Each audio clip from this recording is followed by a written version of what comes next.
नमस्कार मित्रांनो, स्वागत आहे आपल्या जीटीएस मराठी या युट्यूब चॅनलमध्ये। आजच्या व्हिडिओमध्ये शेतकरी बांधवांसाठी अतिशय आनंदाची बातमी आपण या व्हिडिओमधून घेऊन आलेलो आहे। आज आषाढी एकादशी निमित्त जणू काही विठ्ठल भगवानच शेतकरी बांधवांसाठी पावले असं आपल्याला या व्हिडिओच्या माध्यमातून म्हणता येईल, कारण बातमीच तशी आनंदाची आहे। ज्याप्रमाणे शासनाने कर्जमाफीची मोठी घोषणा केलेली होती, त्याचप्रमाणे त्याबाबतची पहिली यादी ही जाहीर करण्यात आलेली होती। पहिल्या यादीनंतर आता दुसरी यादी सुद्धा ही जाहीर करण्यात आलेली आहे। तर या संदर्भात कर्जमाफीसाठी जर आपण एकंदरीत अंदाज जर घेतला तर कर्जमाफी बद्दल तारखेवर तारखा देण्यात येत होत्या आणि त्याबाबत शेतकरी बांधव हे खूप मोठ्या प्रमाणात नाराज सुद्धा झालेले आपल्याला दिसलेले आहेत। कारण 30 जून पूर्वी सर्व शेतकरी बांधवांची कर्जमाफी होणार याबाबत शासनाने सांगितलेले होते, पण मग काही तांत्रिक अडचणीमुळे ती सुद्धा तारीख हुकली।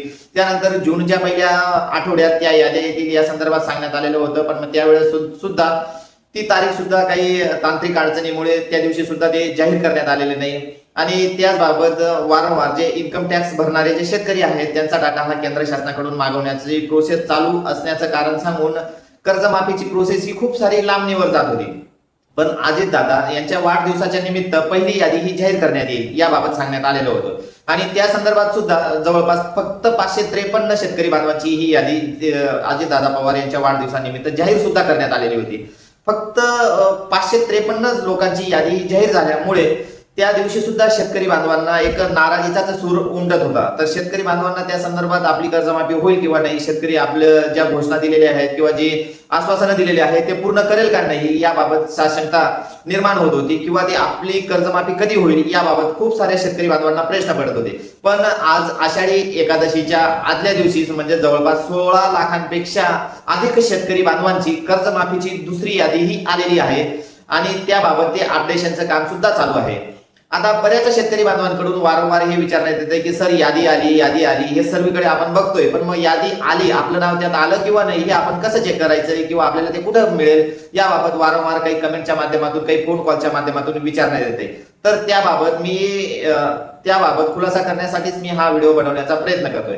आता जवळपास 16 लाखांपेक्षा अधिक शेतकऱ्यांची यादी आल्याचं आपल्याला सांगण्यात येते, पण ती यादी प्रत्यक्षात अजून कुठल्याही पोर्टलवर किंवा कुठेही दाखवण्यात आलेली नाही, त्यामुळे त्यामध्ये सुद्धा शेतकऱ्यांचा एक भ्रम निरत होते।